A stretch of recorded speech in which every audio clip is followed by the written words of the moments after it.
I'm Chelsea and welcome back to my kitchen. I am going to show you my favorite pot roast recipe using the good old Instapot. So let's go ahead and get started.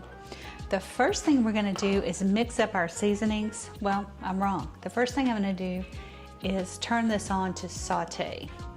So I've set that to saute and I'm waiting for it to heat up. Now let's put some seasonings together. So take a teaspoon of salt, a teaspoon of onion powder, a teaspoon of garlic powder, half a teaspoon of smoked paprika, and a couple of turns of pepper. Mix all of that up. And then I'm going to take about half of that and just rub it into my pork roast. This is about a 3-pound, a little bit less than our 3-pound pork roast. So it'll take about an hour to cook. Sorry guys, I meant to say rump roast, not pork roast. I do make pork roast in the Instapot and I'll link that video below because that is so yummy. Okay, so we have a nice spread. And the next thing I want to do is I'm going to put about a tablespoon of avocado oil into my hot Instapot.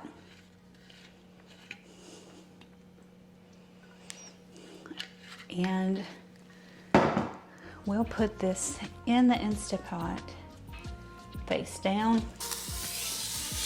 Face down meaning the fat side's on the top right now because that's the side that I want on the bottom when we're cooking. So we'll let this sear for a few minutes and then I'll flip it over and then we'll add all of our vegetables. We've got everything ready. The hardest part of this whole recipe is actually just the prep, because you do need to cut up your potatoes unless you're using the small red baby potatoes, which would be perfect in this. Carrots, you need to cut them up a little bit. I'm using some celery in it and also a buttery onion. So you slice up half of that. So that's really your prep work. And everything else is easy. So this is already smelling great because I think it's because of the smoked paprika. That is one of my favorite seasonings. I buy it at Trader Joe's every time we go to New Orleans or Atlanta because I don't have a Trader Joe's here. So we pick up 4 or 5 cans of this because it's just so good. Meanwhile, move these things out of the way and I'll show you the veggies that we're using.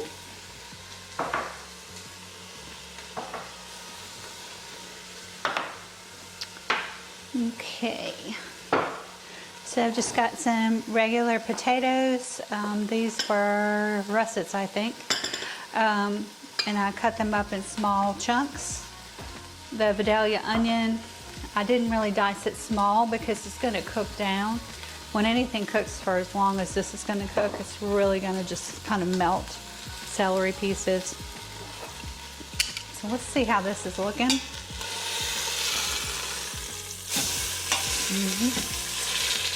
I'm going to try to hold it up so you can see how that looks. That's what you want, kind of just seared. So we'll let that side go. One moment. Make sure this is still on. Yep. And then we will add our veggies. I'm going to add 4 cups of bone broth. This is beef bone broth. And a couple of tablespoons of Worcestershire. That's going to be your liquids in here. And then we'll cook this for an hour for this size roast. When it's about a 3-pounder, it takes an hour. Just add another 10 minutes or so if you're cooking a bigger one. All right, so that's looking great.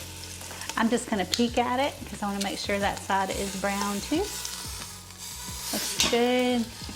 Just gonna hold this big side down for a second.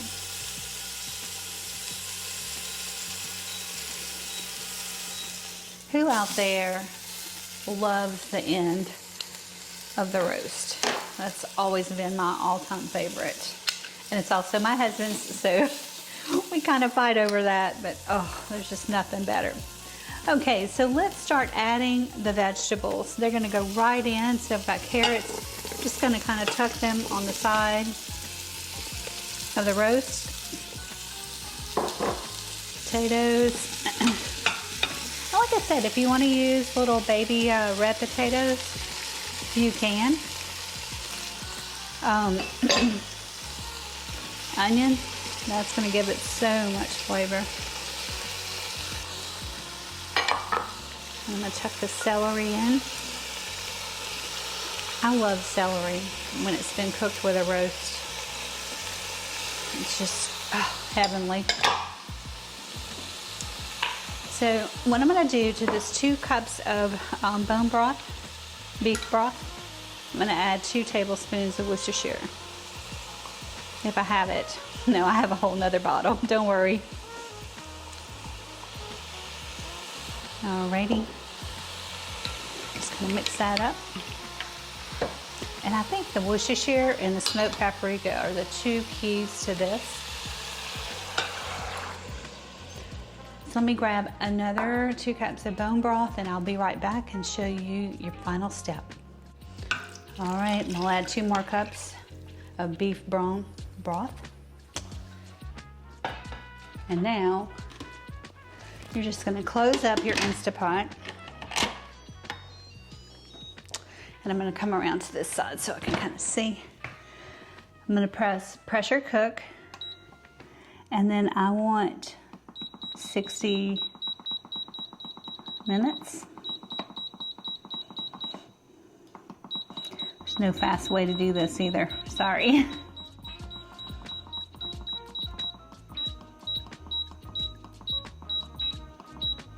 Okay, 1 hour, vent's closed. So we're ready to go.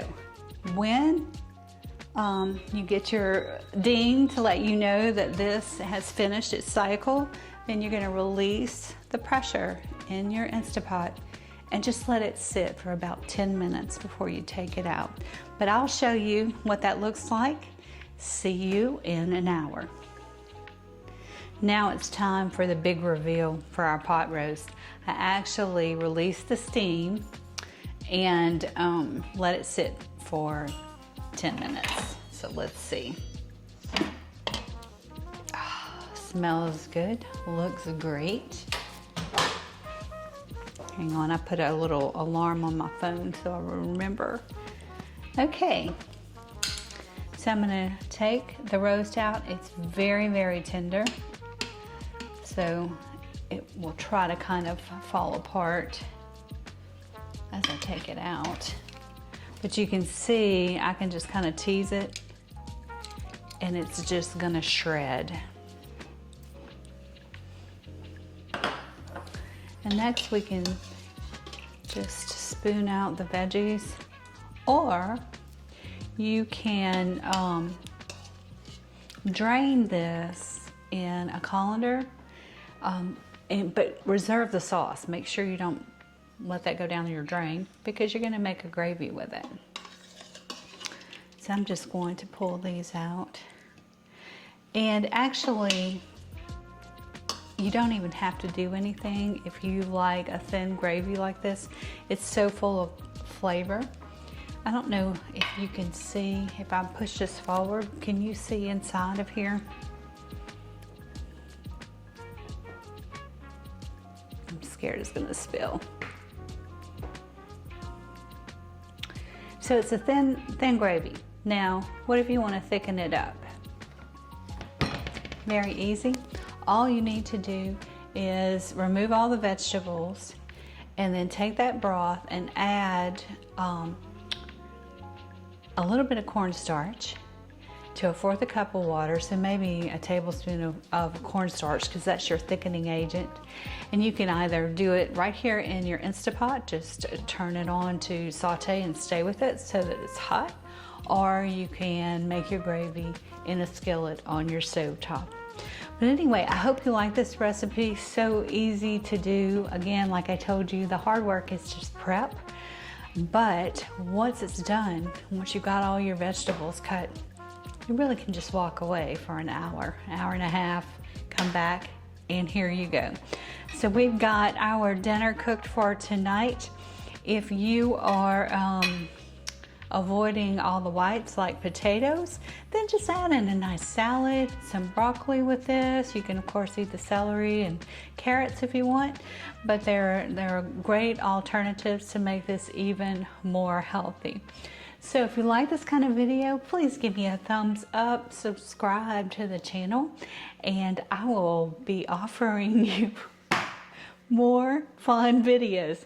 My little cameraman is back there dancing. I will see you again soon. See you on the next one.